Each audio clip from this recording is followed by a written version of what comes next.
अस्सलामुअलैकुम रहमतुल्लाहि व बरकातुहू।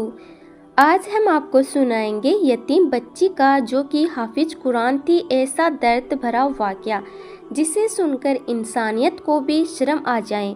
मस्जिद के मौलवी ने ही इस बच्ची के साथ ज़्यादती की और फिर बस्ती के किसी इंसान ने भी इस बच्ची का साथ नहीं दिया तो अल्लाह पाक का कैसा अजाब इस पूरी बस्ती पर नाजिल हुआ। इस वाक़ये को मुकम्मल जानने के लिए हमारे साथ रहिएगा। एक गांव में एक बेवा औरत रहा करती थी। उसके 12 साल की एक बच्ची थी। वह बेवा औरत लोगों के घरों में बर्तन मांजकर अपना और अपनी बेटी का पेट बड़ी मुश्किल से पाल रही थी। वह बेवा औरत बहुत नेक थी। उसने कुरान पाक की तालीम हासिल तो नहीं की थी। शोहर की वफ़ात के बाद वह अपनी बेटी को स्कूल की तालीम तो नहीं दे सकती थी, मगर वह कुरान की तालीम देने के लिए उसको मस्जिद के मौलवी के पास लेकर गई और कहने लगी, मौलवी साहब, मेरी बेटी को कुरान पाक पढ़ा दें। मेरी ख्वाहिश है कि मेरी बेटी कुरान पाक की हाफिजा बने, जिससे मेरी आखिरत सुधर जाए। मौलवी साहब के पास वो बेवा औरत अपनी यतीम बच्ची को मौलवी के पास छोड़कर खुद लोगों के घरों में काम करने के लिए चली गई। शाम को घर वापस आई तो देखा उसकी बेटी घर वापस आ चुकी थी। बेवा औरत बहुत ज़्यादा थकी हुई थी। उसने अपनी बेटी से ज़्यादा बातचीत भी नहीं की। अपनी बेटी को कहा कि वह भी सो जाएं और मुझे भी सोने दें, मैं थक चुकी हूँ। काफ़ी दिन इसी तरह गुजर गए। सुबह हुई, उसने अपनी बेटी को कहा कि जल्दी उठें और कुरान पाक पढ़ने के लिए चली जाएं, ताकि तुम लेट ना हो और मौलवी साहब तुम्हें मारे ना। सुबह सुबह वह बच्ची जिद करने लगी कि अम्मा, मुझे नहीं पढ़ना है, मैं मस्जिद में नहीं जाना चाहती। ये सुनकर उसकी माँ को गुस्सा आया। कहने लगी, क्यों नहीं पढ़ना? तेरी खातिर मैं लोगों के घरों में काम करती हूँ, मगर फिर भी तुझे स्कूल की तालीम नहीं दे सकती। अगर मुफ्त में मौलवी साहब तुम्हें कुरान पढ़ा रहे हैं तो क्यों नहीं पढ़ना चाहती? वह बच्ची कहने लगी, माँ, मैं तेरे साथ लोगों के घरों में जाकर बर्तन मांज लिया करूँगी, मगर मुझे मस्जिद में मौलवी के साथ नहीं जाना। उसकी माँ ने उसके मुंह पर एक जोरदार थप्पड़ मारा और कहने लगी, तुझे हाफिज कुरान बनाना चाहती हूँ, तुझे आसमान पर चमकता हुआ देखना चाहती हूँ और तू ज़मीन के ख्वाब देख रही है। खबरदार, आज के बाद अगर ऐसी बात अपने मुंह से निकाली तो। उसकी माँ उसका हाथ पकड़कर जबरदस्ती मस्जिद में छोड़ने के लिए चली गई। वह बेवा औरत अपनी बेटी को लेकर तेज तेज कदमों के साथ मस्जिद की तरफ जा रही थी और साथ में अपनी बेटी को डांट रही थी। कह रही थी कि अपनी पढ़ाई की तरफ तवज्जो दिया करो। खबरदार, अगर मैंने मौलवी साहब के मुंह से तुम्हारी कोई शिकायत सुनी तो मेरी ख्वाहिश है कि तुम हाफिज कुरान बने, और तू है कि तुझे अपनी माँ की ख्वाहिश का ज़रा भी एहसास नहीं। उसकी बेटी मुसलसल रोए जा रही थी। मस्जिद का दरवाज़ा भी आ गया। बेटी ने माँ का हाथ छुड़वाना चाहा कि माँ, मुझे नहीं पढ़ना, मौलवी साहब अच्छे इंसान नहीं हैं, मगर उसकी माँ अपनी बेटी की बात को जरा भी गौर से नहीं सुन रही थी, ना ही उस बात का तय तक जा रही थी। वह यही समझ रही थी कि बच्ची ना पढ़ने की वजह से बहाने कर रही है। उसकी माँ उसका हाथ खींचते हुए मस्जिद के अंदर ले गई। गांव में एक छोटी सी मस्जिद बनी हुई थी, जहां गांव का मौलवी बच्चों को कुरान पढ़ाने के लिए आया करता था। मौलवी साहब उस यतीम बच्ची को रोते हुए देखकर पूरी तरह घूरने लगे। वह बच्ची मौलवी की आंखें देखकर डर गई, सहम गई। उसकी आंखों से आंसू जारी थे। उस माँ ने मौलवी साहब को कहा कि मौलवी साहब, आप मेरी बेटी को समझाइए कि कुरान पढ़ना इंसान के लिए कितना ज़रूरी है। मैं तो उसकी रोज़ की जिद से तंग आ चुकी हूँ। मौलवी साहब ने एक नज़र उस बच्ची पे डाली, एक उसकी माँ पे डाली और कहने लगे, मैं आज बच्ची को कुरान पढ़ाने के बाद 1 घंटा मस्जिद में इसको रखूँगा और इसको समझाऊँगा कि कुरान पाक पढ़ाने की कितनी अहमियत है। ये सुनकर उस बच्ची का रंग हो गया। उसकी माँ ने अपनी बेटी का हाथ मौलवी के हाथ में दिया और खुद मस्जिद से बाहर निकल गई। वह बेवा औरत लोगों के घरों में झूठे बर्तन मांजा करती थी। उसके बाद यतीम बच्ची गुमसुम रहने लगी। जरा जरा सी आहट पर डर जाती वह अपनी माँ के साथ सोया करती थी और अक्सर नींद में बोलती कहती कि मौलवी साहब मुझे छोड़ दें, मेरे साथ ऐसा मत करें। उसकी माँ यही समझ रही थी कि मौलवी साहब उसको डांटते हैं इसलिए ऐसा करती हैं, लेकिन उसे क्या पता कि किस्सा तो कुछ और ही था। जब भी वह अपनी बच्ची को अपने घर आते देखती हमेशा डरी समी रहती और खामोश रहती। उसका चेहरा जर्द हुआ पड़ा रहता, मगर उसकी माँ ने कभी भी ये जानने की कोशिश न की कि आखिर मेरी बेटी इतनी खौफजदा क्यों रहती है, ये खुशी से कुरान पढ़ने के लिए क्यों नहीं जाती। शायद उसकी माँ गांव की सादा औरतों की तरह थी। उसे अंदाज़ा ही नहीं था कि उसकी बेटी आखिर मस्जिद में ना जाने की वजह क्या थी। मौलवी साहब की नाजेवा हरकतें हैं। एक मर्तबा अल्लाह का करना ऐसा हुआ, उसकी बेटी मस्जिद से वापस न आई। उसकी माँ यही समझ रही थी कि शायद मौलवी साहब उसको ये समझा रहे हैं कुरान पढ़ना इंसान के लिए कितना ज़रूरी है, इसलिए देर हो गई। अब वह बच्ची हमेशा मस्जिद से लेट आती और जब घर आती कमरे में चली जाती और रोना शुरू हो जाती। उसकी माँ इसलिए उससे नहीं पूछती थी कि मौलवी साहब उसको डांटते होंगे और इसीलिए ये रो रही है। उल्टा उसकी माँ परेशान हो जाती और अल्लाह से दुआ करती कि या अल्लाह मेरी बेटी के दिल में कुरान पढ़ने का शौक़ पैदा कर दें। लेकिन आज तो 2 घंटे हो चुके थे, अभी तक वह मस्जिद से वापस नहीं आई थी। उसने सोचा कि मैं खुद जाकर देखती हूँ आखिर मेरी बेटी अभी तक क्यों नहीं आई। जैसे ही मस्जिद के दरवाजे पर पहुंची, एक आदमी दरवाज़ा बंद कर रहा था। उस शख्स का रंग उड़ा हुआ था। उसको कहने लगा कि आपकी बेटी मेरे सामने ही गई थी, अभी तक वह घर क्यों नहीं पहुंची। ये सुनकर उसकी माँ का दिल कांप कर रह गया। आखिर मेरी बेटी अभी तक घर क्यों नहीं पहुंची। उस शख्स को कहने लगी कि नहीं, तुम में कोई गलतफहमी हुई है। हमेशा मौलवी साहब मेरी बेटी को देर तक समझाते रहते हैं ताकि उसके दिल में कुरान पढ़ने का शौक़ पैदा हो। तुम मस्जिद में जाकर अंदर देखो, मौलवी साहब से पूछो कि मेरी बेटी कहाँ है। उस शख्स के चेहरे की तो हवाइयाँ उड़ी हुई थी, बार बार अपने चेहरे से पसीना साफ कर रहा था। उसने कहा, देखो मस्जिद में कोई नहीं है, तुम ऐसा करो कि मौलवी साहब के घर चली जाओ और वहाँ जाकर उनसे पूछ लो। वो बेवा औरत तो अपनी बेटी के लिए बहुत ज़्यादा परेशान थी। मौलवी साहब के घर गई। मौलवी साहब की बीवी ने दरवाज़ा खोला और कहा, मौलवी साहब तो अभी तक घर नहीं आए, वह हमेशा लेट ही आते हैं। मस्जिद में बच्चों को पढ़ाने के बाद वह गांव के सरदार को बच्चों को कुरान पढ़ाने के लिए चले जाते हैं। ये सुनकर तो उस औरत का दिल जैसे धड़कता ही बंद हो गया। वह बहुत ज़्यादा परेशान थी।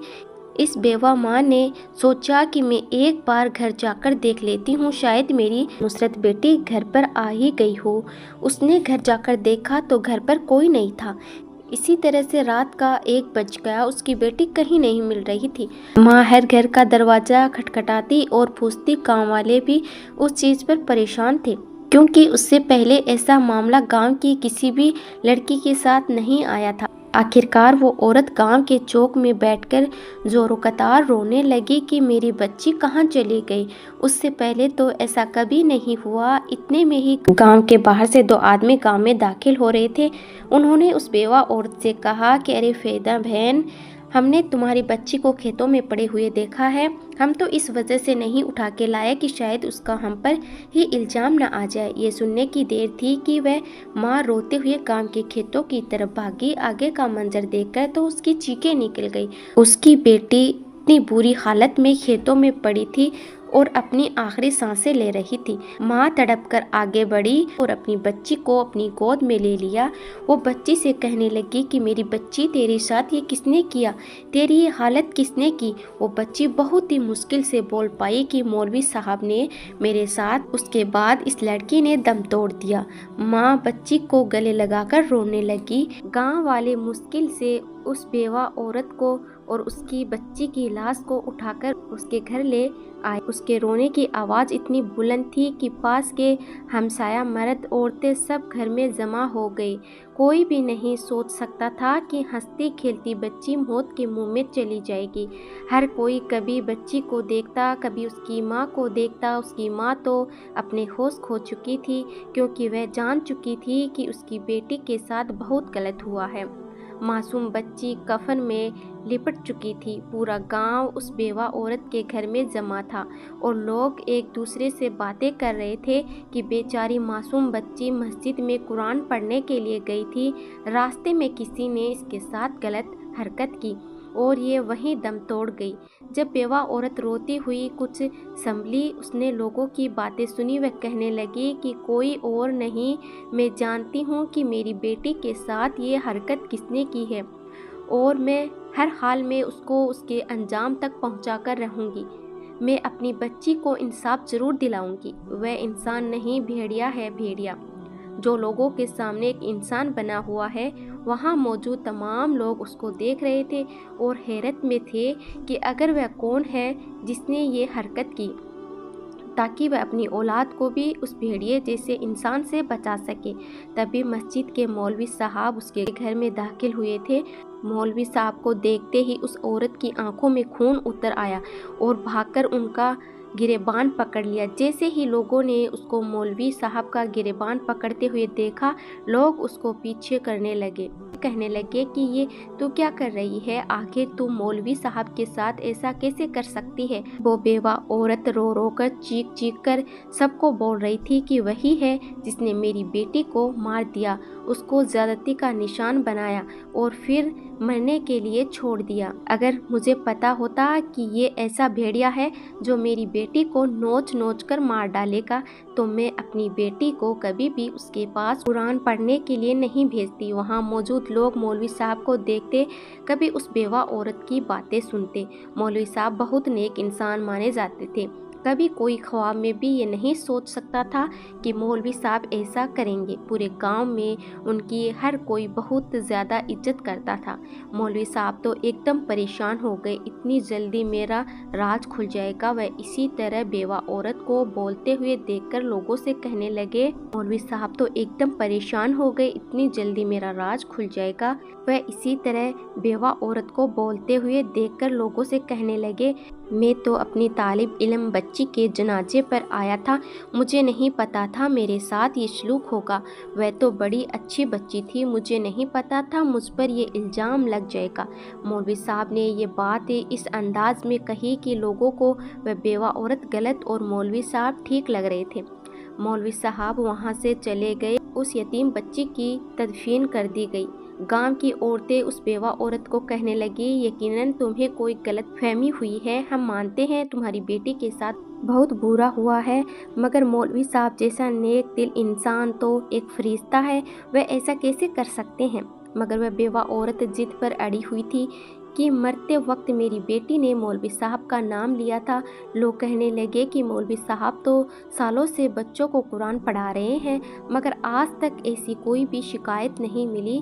कहने लगी कि मेरी बेटी के साथ उन्होंने ये सलूक किया है। एक औरत ये सुनकर बड़े गुस्से से कहने लगी, मेरी भी बेटियां मौलवी साहब के पास पढ़ती है, अभी भी मेरी बेटियां इन्हीं के पास पढ़ती है और आज तक ऐसा हम लोगों ने कुछ नहीं सुना।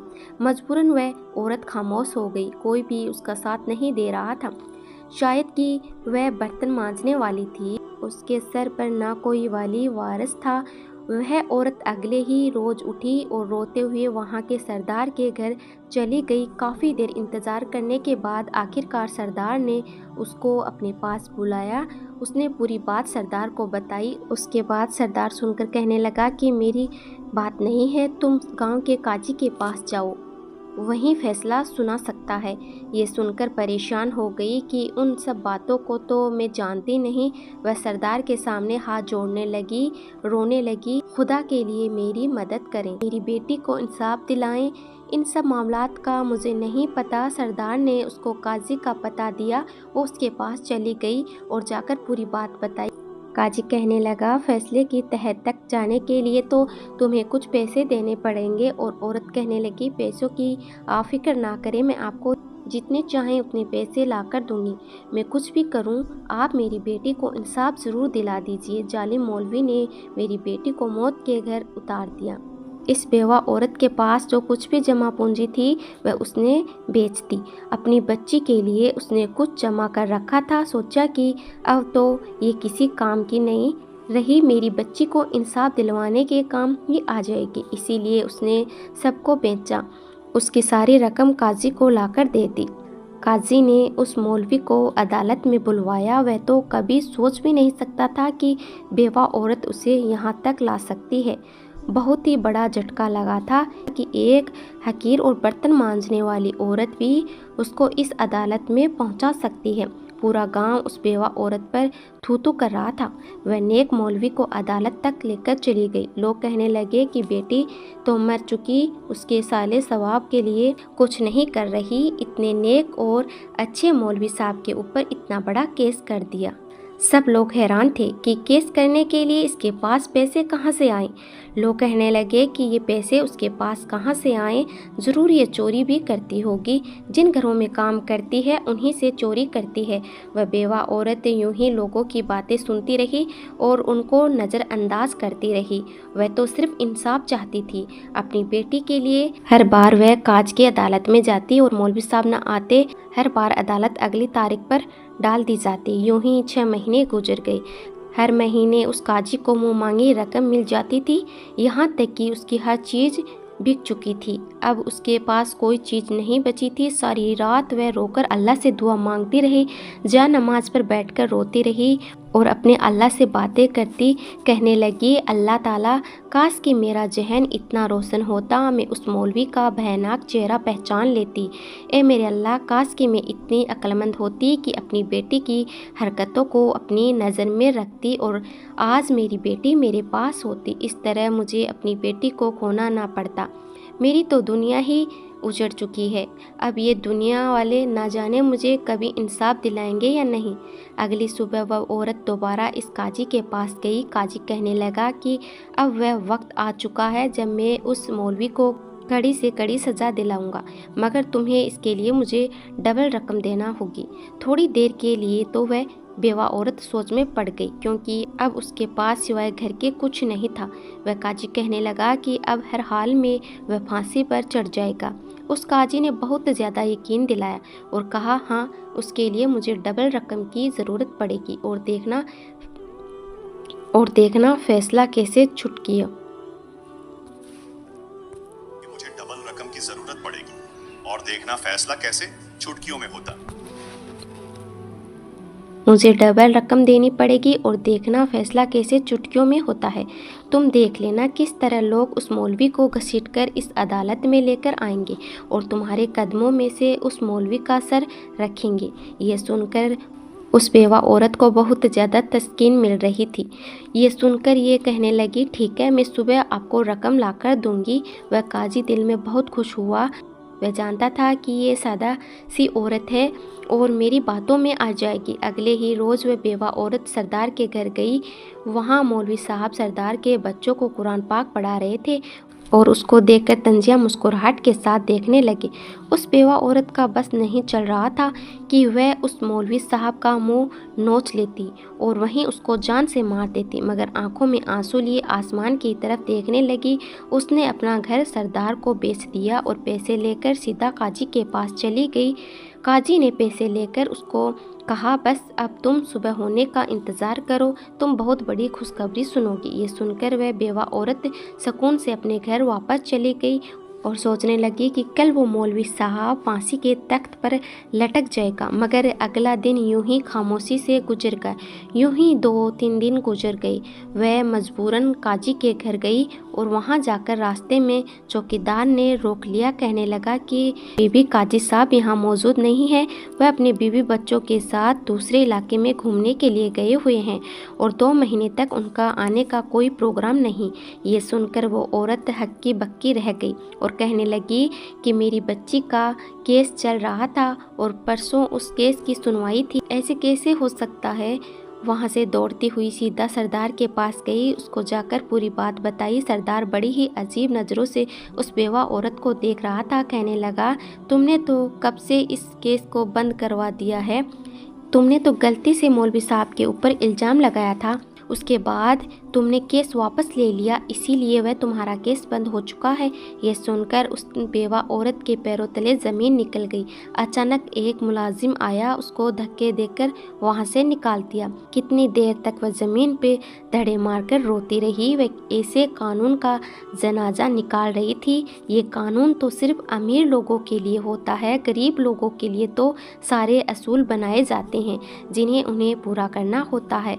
रो रो कर वह सबको बुरा भला कह रही थी। उठकर खड़ी हुई और कहने लगी, तुम लोगों ने तो मेरे साथ इंसाफ नहीं किया, मगर अपनी बच्ची को मैं खुद ही अब इंसाफ दिलाऊंगी। ये कहकर सीधा अपने घर गई। चाकू को उठाया, मौलवी साहब के घर चली गई। मौलवी साहब के घर का दरवाज़ा खुला हुआ था। वह बहुत ज़्यादा गुस्से से मौलवी साहब के घर गई। मौलवी साहब की बीवी घर में मौजूद नहीं थी। मौलवी साहब तो उसको देखकर हड़बड़ा से गए, क्योंकि वह बहुत ज़्यादा गुस्से में थी।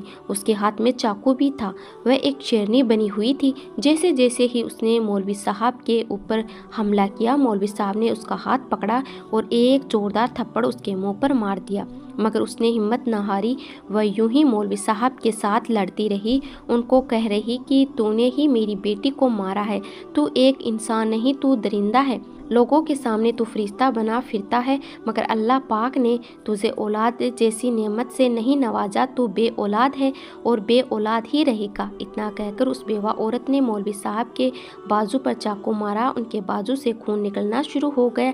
ये देखकर मौलवी साहब को बहुत ज़्यादा गुस्सा आया। उन्होंने पूरी ताकत और कुव्वत से बेवा औरत को थप्पड़ मारने शुरू कर दिए। चाकू उसे पकड़कर उसके सर पर ज़रबे लगाने शुरू कर दिए। वह सारे खून से भर चुकी थी, उसके सर से खून बह रहा था। वह कमज़ोर और बेवा औरत अपने आप को बचाने के लिए मौलवी को नोच रही थी, मगर वहीं उस मौलवी दरिंदे ने उस बेवा और कमज़ोर औरत को बेबस करने के लिए वहीं सब कुछ उसके साथ किया जो उसकी बेटी के साथ किया था।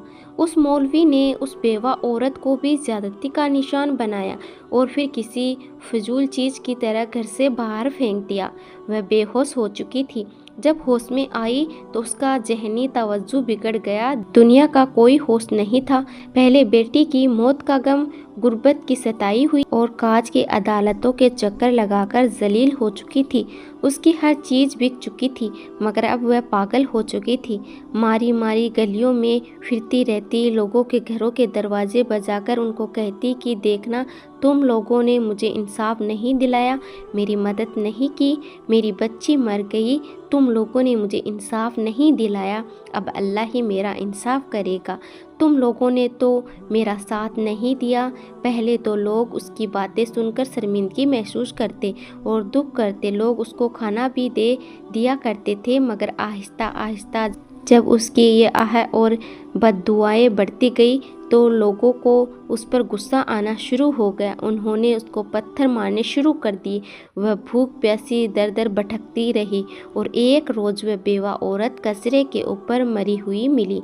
लोगों ने तरस खाकर उसको दफना दिया। मौलवी साहब को तो इसकी मौत का ज़रा भी दुख न हुआ। जिस रोज़ उस बेवा औरत को दफना दिया गया, उसको दफन करने के बाद उस गांव में बहुत शदीद किस्म का जलजला आया, जिसे लोग काम कर रह गए। इस जलजले में ज़मीन पर बहुत गहरी दरार पड़ रही थी। लोग अस्तगफिरुल्लाह अस्तगफिरुल्लाह करते हुए घरों से बाहर निकले, मगर तभी उन्होंने मौलवी साहब के घर से चीख पुकार की आवाज़ सुनी। उनकी बीवी चीख रही थी, चिल्ला रही थी। लोग उधर दौड़े। उसके घर पर पहुंचते ही जब लोगों ने देखा, उनकी रूह लर्ज गई। लोग कांप उठे, तौबा तौबा करने लगे। मौलवी साहब के घर में एक बहुत बड़ी दरार बन चुकी थी, जिसमें मौलवी साहब धंसे हुए थे।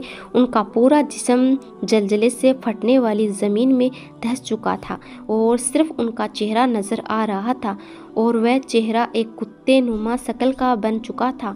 ये देखकर लोगों ने चीखना चिल्लाना शुरू कर दिया। लोगों ने कुछ बहुत ज़्यादा हिम्मत की कि मौलवी साहब को निकालें। जैसे ही उनको निकालने के लिए आगे बढ़े, ज़मीन एक मर्तबा फिर हिली और वो दरार दंग हो गई। खून उस दरार से बाहर निकलता हुआ आ रहा था और देखते ही देखते मौलवी साहब उस दरार में गायब हो गए। इस मंजर को देखकर लोग डर गए और सहम चुके थे। ये वाक़या अखबार में भी छापा गया और मुख्तलिफ़ किताबों में भी लिखा गया। ये मंजर देखकर लोग समझ चुके थे कि ये इस बेवा औरत की बद्दुआ थी और मौलवी साहब पर अल्लाह का अज़ाब था। उन्होंने ज़रूर उस मासूम और यतीम बच्ची के साथ जिना किया था, जिसकी वजह से अल्लाह का उन पर अज़ाब आया। और फिर मौलवी साहब की बीवी ने भी अल्लाह के खौफ से सबको वह सब कुछ बताया जो वह जानती थी। उसने बताया कि हाँ, उस मौलवी ने उस बेवा औरत की बच्ची के साथ ज़्यादती की थी। जब मुझे उस बात का पता चला तो उसने मुझे धमकी दी कि मुझे भी जान से मार देगा, इसीलिए मैं खामोश रही। लेकिन अभी उसका अंजाम देखकर मैं डर चुकी हूँ कि कहीं अल्लाह मुझे भी सज़ा ना दे दे। मौलवी साहब लोगों के सामने एक फरिश्ता बने हुए थे, मगर वह अल्लाह के अजाब से ना बच सके। अस्तगफिरुल्लाह। मोहतरम नाजरीन, अपने बच्चों का ख्याल रखा करें। वह कहाँ जाते हैं और उनको पढ़ाने वाले कार्य की बात नहीं कर रही। कुछ कार्य ऐसे होते हैं जिनकी हरकतों को बच्चे महसूस करते हैं। आपका बच्चा आपसे शायद कुछ कहना चाहता हो जो अपनी ज़ुबान से बयान नहीं करना चाहता है। मैं उम्मीद करती हूँ कि इस वाक़ये से आप लोगों को ज़रूर कुछ ना कुछ सीखने को मिला होगा। इसीलिए अपने बच्चों को अपनी नज़रों के सामने रखें और किसी पर भी एतमाद मत करें। प्यारे नाजरीन, इस वीडियो को ज़्यादा से ज़्यादा शेयर करें ताकि सबको इस चीज़ से भी आगाही हो। आपका एक शेयर किसी की ज़िंदगी भी बचा सकता है। इसी तरह की और वीडियोस के लिए हमारे चैनल को सब्सक्राइब करके हमारी फैमिली का हिस्सा बनना भी मत भूलिए।